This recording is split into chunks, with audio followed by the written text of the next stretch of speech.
Shalom Bapak Ibu Saudaraku. Kembali kita bertemu dari kota Surabaya. Setelah beberapa hari lamanya saya berada di Tanah Toraja dan bersyukur Tuhan kembali memperkenankan untuk melanjutkan pelayanan di kota Surabaya, khususnya di GPIB Bukit Harapan Surabaya. Maka mari kembali kita menerima kasih karunia Allah ini dengan bersedia menerima firman-Nya. Kita awali dengan doa saudaraku, mari kita berdoa. Tuhan Yesus, terima kasih karena kebaikan-Mu, hamba boleh ada kembali di kota Surabaya. Setelah beberapa waktu lamanya ada di kota Tanah Toraja, kami bersyukur karena Tuhan tetap menjaga, memelihara, dan kembali dalam bentuk syukur kami atas kebaikan-Mu. Kami datang membawa kesediaan untuk menerima firman-Mu. Dengan percaya firman Allah di pagi ini semakin menyemangati kami untuk mengerti akan kebaikan Allah, sehingga tidak ada alasan bagi kami untuk tidak menyembah Engkau dan untuk tidak bersyukur kepadamu. Karena itu ialah di sorga berfirmanlah, karena kami sedia mendengarkannya. Demi Yesus Tuhan kami. Amin. Saudaraku, bacaan Alkitab kita di Kamis pagi ini dapat kita baca dalam kitab Kejadian 17 ayat 18 sampai dengan 22. Bagian Alkitab ini dibacakan demikian. Selanjutnya Allah berfirman kepada Abraham tentang istrimu Sarai, janganlah engkau menyebut dia lagi Sarai, tetapi Sarah. Itulah namanya. Aku akan memberkatinya, dan daripadanya juga aku akan memberikan kepadamu seorang anak laki-laki. Bahkan aku akan memberkatinya, sehingga ia menjadi ibu bangsa-bangsa, raja-raja. Bangsa-bangsa akan lahir daripadanya. Lalu tertunduklah Abraham dan tertawa serta berkata dalam hatinya, mungkinkah bagi seorang yang berumur 100 tahun dilahirkan seorang anak? Dan mungkinkah Sarah yang telah berumur 90 tahun ini melahirkan seorang anak? Dan Abraham berkata kepada Allah, sekiranya Ismail diperkenankan hidup di hadapanmu. Tetapi Allah berfirman, tidak, melainkan istrimu Sarahlah yang akan melahirkan anak laki-laki bagimu, dan engkau akan menamai dia Ishak. Dan aku akan mengadakan perjanjianku dengan dia menjadi perjanjian yang kekal untuk keturunannya. Tentang Ismail, aku telah mendengarkan permintaanmu. Ia akan kuberkati, kubuat beranak cucu dan sangat banyak. Ia akan memperanakkan 12 raja, dan aku akan membuatnya menjadi bangsa yang besar. Tetapi perjanjianku akan kuadakan dengan Ishak yang akan dilahirkan Sarah bagimu tahun yang akan datang. Pada waktu seperti ini juga, setelah selesai berfirman kepada Abraham, naiklah Allah meninggalkan Abraham. Saudaraku, tema renungan kita di Kamis pagi ini dituliskan demikian dalam Sabda Bina Umat, mentertawakan perkataan Allah.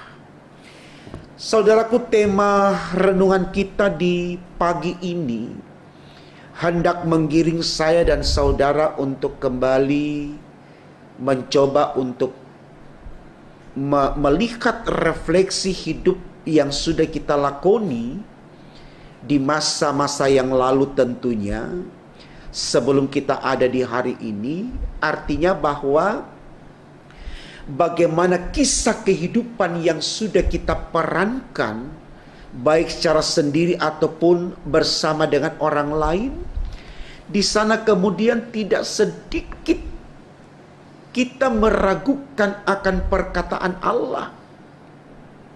Tentu di dalam kita meragukan perkataan Allah ini, yang kita gunakan menjadi kekuatan berpikir kita adalah logika kita, akal kita, bukan iman kita. Karena kalau kita punya iman, kita pasti percaya apapun yang Allah katakan. Karena iman menuntun kita kepada ketaatan. Tapi kalau akal atau logika atau pengetahuan saja yang kita pakai untuk menilai perkataan Allah, maka selalu terjadi sesuatu yang berseberangan. Karena ketika sesuatu yang tidak masuk akal menurut ukuran atau penilaian kita, itu kita tolak, ya. Bahkan bisa kita katakan itu menjadi bahan tertawaan kita, ya. Nah, untuk beberapa bagian saudaraku, seringkali perkataan Allah itu tidak masuk akal kita, gitu loh. Sehingga kecenderungan terjadi adalah kita menolaknya, kita tidak mau menerimanya, bahkan kita menertawainya. Ya, contoh misalkan kalau ditampar pipi kiri kasih pipi kanan, ini nggak masuk akal. Masa kan kita ditampar pipi kiri kita kasih lagi pipi kanan? Ini orang yang bodoh bisa kita bilang seperti itu, ya. Karena menurut kita kalau kita disakiti, kita juga harus melakukan pembalasan. Enak saja. Masakan saya harus menerima begitu saja, ya, tindakan sadis yang menyakitkan diriku tanpa ada action atau ada upaya untuk membalas. Kita pun menolak apa yang dikatakan di dalam kitab 1 Petrus pasal 3 ayat 9, jangan membalas kejahatan dengan kejahatan atau caci maki dengan caci maki. Maunya kita adalah kalau kita dimaki, kita maki juga, gitu loh. Jadi ada banyak hal kemudian saudaraku yang menurut akal kita, ya, ini nggak benar apa yang dikatakan oleh Allah. Seperti khotbah Yesus di bukit, ya, dalam kitab Injil Matius pasalnya yang kelima. Ada beberapa bagian dikatakan di sana yang menurut akal manusia ini tidak bisa diterima. Seperti misalkan berbahagialah orang miskin. Bagaimana mungkin kita berbahagia kalau kita miskin, ya? Berbahagialah orang yang berduka. Bagaimana mungkin kita berbahagia di balik duka cita? Tidak bisa. Berbahagia orang dianiaya, difitnah, dikucilkan, ya. Tapi saudaraku, kalau kita melihat persoalan dengan ini dengan iman, kita akan melihat apa maksud Allah di balik perkataannya. Tujuannya adalah supaya kita tetap bisa menikmati kehidupan tanpa memikirkan kesalahan orang lain. Karena memanage hidup ini saudaraku, untuk membangun hasrat keinginan saja itu tidak mudah. Apalagi kalau kita sudah mulai lagi memasukkan, ya, perilaku orang, tindakan orang, cara berpikir orang, sikap orang dalam hidup kita. Ini lebih tidak memungkinkan bagi kita untuk bisa memanage hidup kita. Persoalan yang kita hadapi saja, ya, begitu kompleks sehingga kita terkadang berada di dalam situasi yang statis. Ya. Bagaimana kemudian kita mau bagi, ya, pikiran kita, bagaimana kita membangun keinginan kita, lalu kemudian kita masukkan juga hal-hal yang sebenarnya tidak penting bagi kita. Sepanjang kita masih bisa eksis, sepanjang kita masih ada dalam lindungan Tuhan, sudahlah. Kita tidak usah berbicara tentang dosa orang lain. Jadi maksud Tuhan, bagaimana kita tetap fokus melakukan apa yang menjadi tanggung jawab kita, apa yang menjadi, ya, tanggung jawab yang harus kita lakukan dalam kehidupan ini. Ini yang dilakoni oleh Yesus. Dia tidak memikirkan kesalahan orang. Dia tidak tinggal untuk memikirkan kenapa dia jahat, kenapa dia melakukan ini kepada saya dan seterusnya. Karena fokus dia adalah mengerjakan apa yang menjadi keinginan Bapaknya.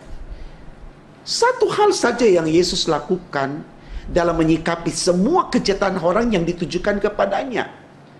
Sehingga dia tidak harus memikirkan kenapa dia jahat dan seterusnya. Dia hanya berkata, ya Bapa, ampuni mereka karena mereka tidak tahu apa yang mereka perbuat. Selesai.